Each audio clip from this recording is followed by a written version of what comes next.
Thanks for checking out my video. If you want to learn more from me, I have a lot of classes on Udemy. You can find the links to a lot of those in the description.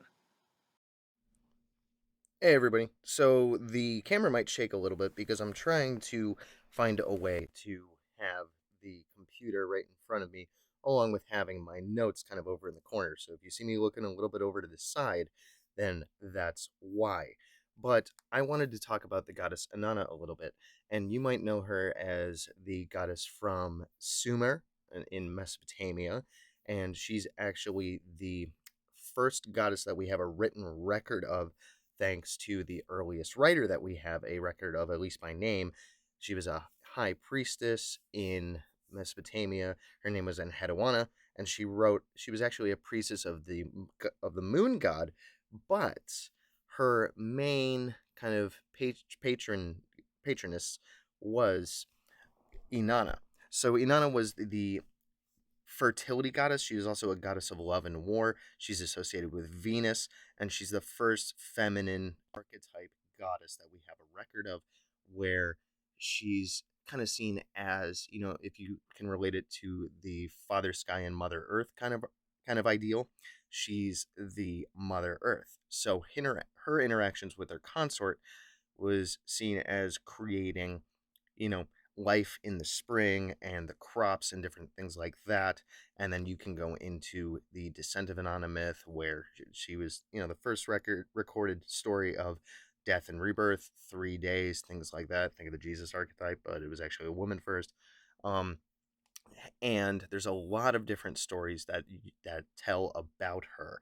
And one of the ways that we can get to know a particular deity is through the stories that are around them. So it's not only just in meditation and making an altar to them and interacting with them through journeys and prayer and stuff like that, but also understanding them through their stories. And one of those stories that's really important is Inanna and the Huluppu tree.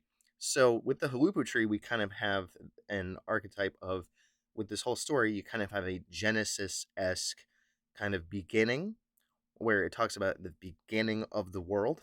And then there's a particular tree there. Now, it's not a tree with a fruit like the tree of good and evil and the tree of knowledge, but there's even beings in the tree that kind of give an idea of Inanna as a character and her growth, and then the interactions that she has with other beings around her that show growth and maturity and things like that. If you want to read this story for yourself, you can, of course, Google it. A great book for this is Inanna, Queen of Heaven and Earth by Samuel Noah Kramer and Diane Volkstein. But I have a bit of a breakdown of the whole story. So if you want to Google it and have that story, and then kind of you know, take a look at this video for breaking it down, go for it. But this is a great way of getting to know her character, and you'll also recognize at least one other name in here. And I could sit on a soapbox about that one, but maybe we'll get to it. So let me just kind of go through my notes here and whatnot. So the story of Inanna and the Huluppu tree is a story of growth and maturity that predates other religious and spiritual stories like those of the Abrahamic faiths. The story comes to us from Sumer and was wonderfully translated by Samuel Noah Kramer and Diane Volkstein in their book Inanna, Queen of Heaven and Earth. The story opens in a similar tone to Genesis from the Bible, saying, "In the first days, in the very first days." So in Sumerian, we don't have like a rhyming kind of structure, but we do have the way that they wrote their poetry is more in repetitive phrases. So you'll find a lot of the same kind of phrases over and over. And this is the way that they did poetry, whereas today we have rhyming and other things like that with their stanzas. But the first three lines say, in the first days, in the very first days, in the first nights, in the very first nights, in the first years, in the very first years. You see this repetitiveness that we have? Now, in the fourth and fifth lines, the repetition continues but presents new things. In the first days, when everything needed was brought into being, so we have creation. In the first days, when everything needed was properly nourished, so, first things are brought into creation and then they're given what they need. In the next lines, those parallels continue. When bread was baked in the shrines of the land, and bread was tasted in the homes of the land. So we know that there's humans that are there, because who else would bake the bread and eat it, right? So we have things are created, things are nourished, and then humans show up. Then in the eighth and ninth lines, this balancing changes from the subject to the verb. So first we talked about things, now we're talking about action. When heaven had moved away from the earth, when the earth had separated from heaven. So this is an allusion to like the firmament idea in the Abrahamic Genesis kind of stuff. These lines show a progression of things coming into being, an action of people being taken, and the design of the cosmos. So first you have things being created, then they're nourished, then people show up, then we have the separation of heaven and earth. The next line, and the name of man was fixed, shows that things were all set. So the name of man was fixed and then set in stone. When something is named, it exists and is recognized. Like when we discover something, we give it a name, right? Oh, that animal over there, we're going to call it a zebra. Eh. This denotes the power of the word. Even in Genesis, you have the idea of like first was the word was with God, blah, blah, blah, blah. And then, Adam naming the animals, that kind of thing. Let's see. The Sumerian term mu-lugal refers to someone. This is interesting. So a name, we say the word name in English, but the calling card of the term is mu-lugal, and this actually means life-giving properties. So when you're born, what are you going to name your kid? When you have a kid, what are you going to name your kid? So when something is named or someone's born and they're given a name, that's given like a certain kind of property. That's why names have different meanings and things like that. Hope you're picking up what I'm putting down here. Now that the man is named, because remember it said earlier that the bread was baked in houses and stuff, so we have men, we have people, and then now that man or humans are named, the gods are too. The next line states, when An had carried off the heavens and Enlil carried off the earth. So we have that separation. And then who did the separation? An took the heavens, Enlil took the earth. This also echoes the eighth and ninth lines from before, telling us who performed the actions of separating heaven and earth. So, first we have the separation and then who did it. Then we have the 13th line, when Ereshkigal was given underworld for her domain. Now, Ereshkigal is Inanna's sister, and she was given the underworld. So An had the heavens, Enlil had the earth, and Ereshkigal had the underworld. Interesting that it's the 13th line. I know that, we have a lot of connotations with 13 being unlucky, mainly from like the Knights Templar all being, rounded up and slaughtered and tortured on Friday the 13th in 1307. But 13 even goes farther back than that, huh? Interesting. So yeah, this tells us the three realms: the heavens, the earth, the underworld, and who is given those. Now that we have the structure of the cosmos, the in the Paco tradition, we have the Hanak Pacha, the Kai Pacha, and the Uku Pacha. We have the heavens, the earth, and the underworld. So the question becomes, why do we live when all we end up doing is dying? So we know we're here on the earth, but we're not here forever, right? So the next line tells us about Enki. He set sail. The father set sail. Enki, the god of wisdom, set sail for the underworld. So notice it says father. And if you elucidate things through Abrahamic faiths and different things like that, you'll actually find out that Yahweh is kind of a combination of Anu, or of Enlil and Enki. Whenever he does something bad, it's Enlil. Whenever he does something beneficent, it's Enki. That's why you have the Sumerian flood myth with Enki teaching a guy how to make a boat, and then it was later, translated and changed into Yahweh telling Noah to make a boat. But the Sumerians had it first. Let's see. Enki, a god of water, by the way, confronts the unknown for us by going to the realm of the afterlife, so we get answers. So we're saying, okay, we have these three different planes of heavens, earth, and underworld. We know we're going to go there. That's a big question. It's a huge question of what happens after we die. This story tells us Enki kind of figures that out for us. So his traveling to the underworld denotes consciousness going into unconsciousness. You can delineate this psychologically with the our world here being the conscious world because we're aware of it, we exist in it. The unconscious is the underworld. Not only is it under in our brains, because it's hidden, but it's also under our feet, if you're catching that comparison there. Let's see. And then this also denotes the struggle of masculine versus feminine. Masculine being the conscious and feminine being the unconscious. We can take action in the conscious world, and that's like the logos, the action. And then the unconscious is like the wisdom and all the different things behind it. You have action and emotion, masculine and feminine, logos and Sophia, da da da. And it's also the struggle of masculine and feminine because you have Enki, a male god, visiting the underworld where a female god reigns, right? And then from this interaction comes the Huluppu tree, a tree whose roots are in the underworld. The trunk is in the middle world, and whose tall branches reach the heavens. So we're talking about, you could even say like a world tree with this kind of thing. At that time, and this is the line from the poem. At that time, a single Huluppu tree. There was a Huluppu tree planted on the banks of the Euphrates River. There's a line. So then Inanna first appears as a woman, and it says she feared the sky god An and the air god Enlil.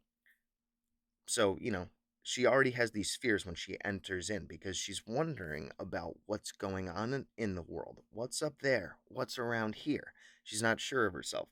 And then the tree which is the connection between all three, is struck by wind and nearly cast down a river.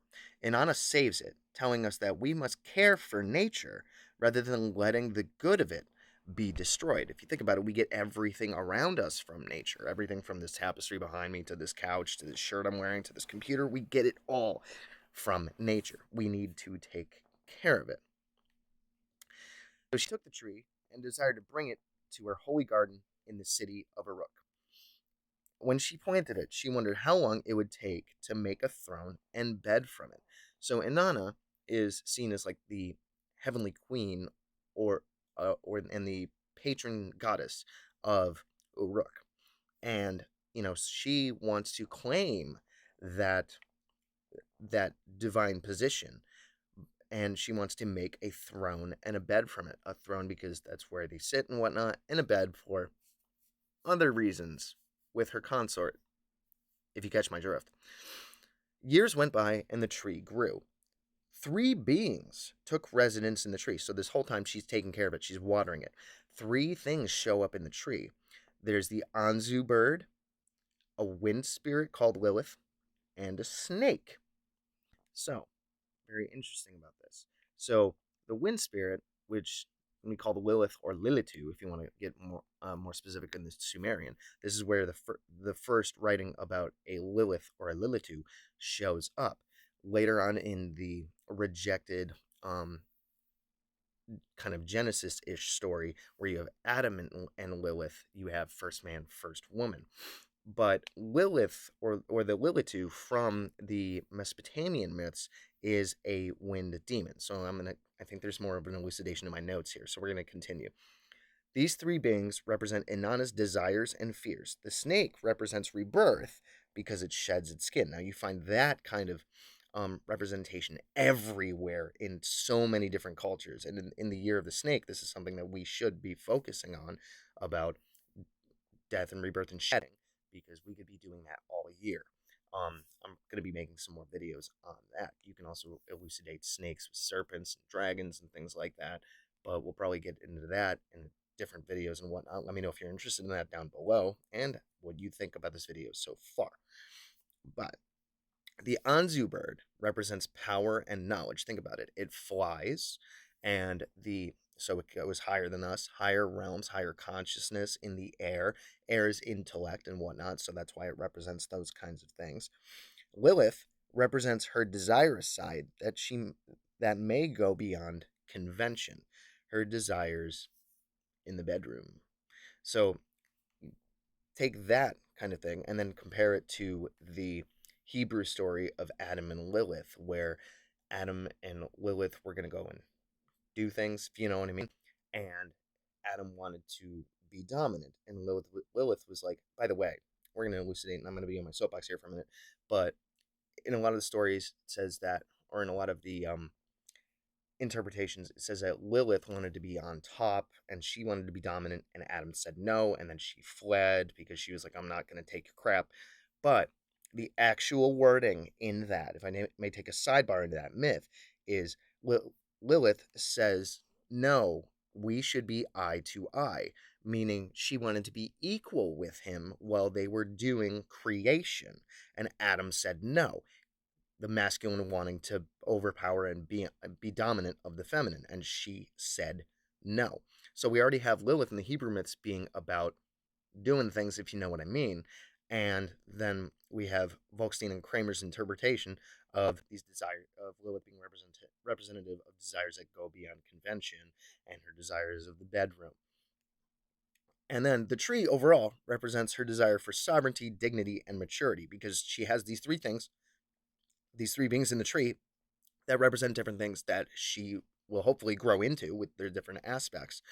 And then she wants to make a throne out of it. So she needs to transform these different things that are in the tree and then create a throne out of it. She just can't take the tree and be like, boom, done. Nothing is done without hard work and transformation. You know what I mean? Because you're not the same person that you were a year ago, were you? Transformation happens. Change happens. Inanna, unable to remove the three invaders from the tree, cries. She doesn't know what to do.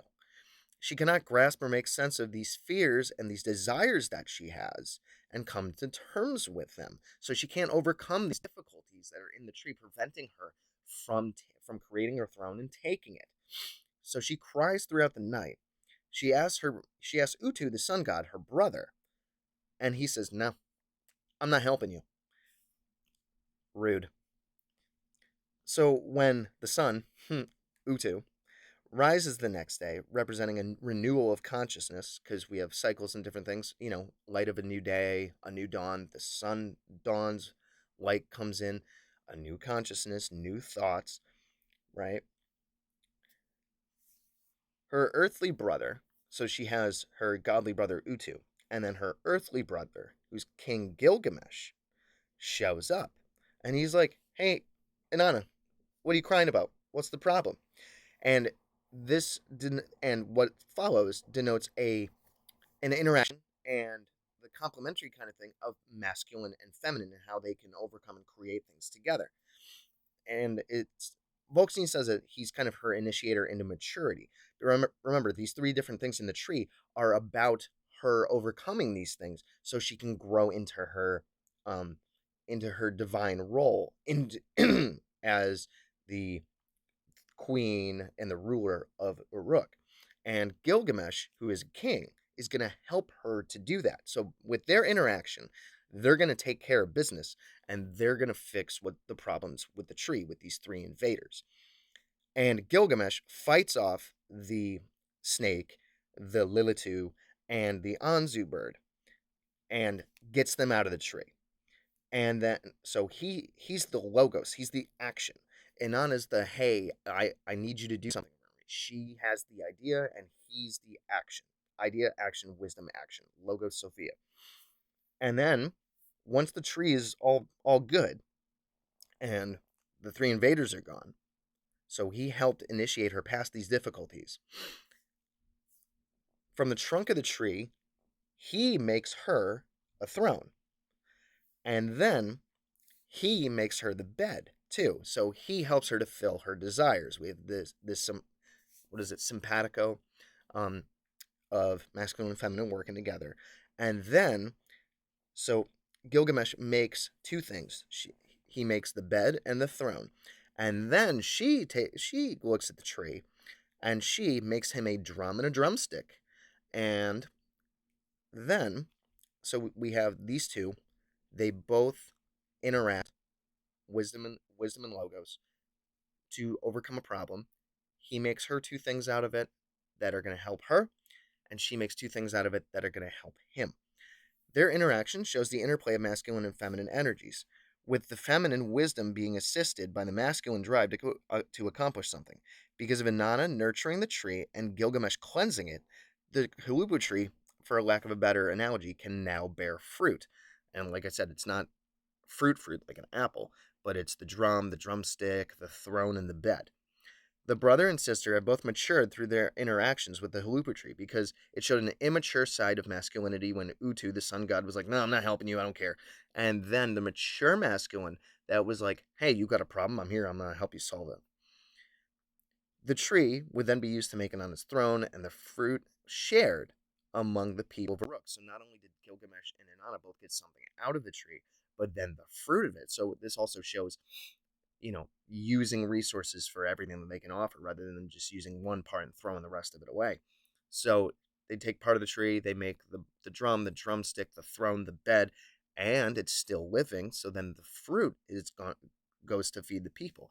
So when we have the goddess being satisfied and divinity being taken care of, then the people are taken care of. So there's what I keep harping about this in all my videos, the interaction and the relationship between the mundane and the divine. When we work with the divine and we help the divine, then they will help us too.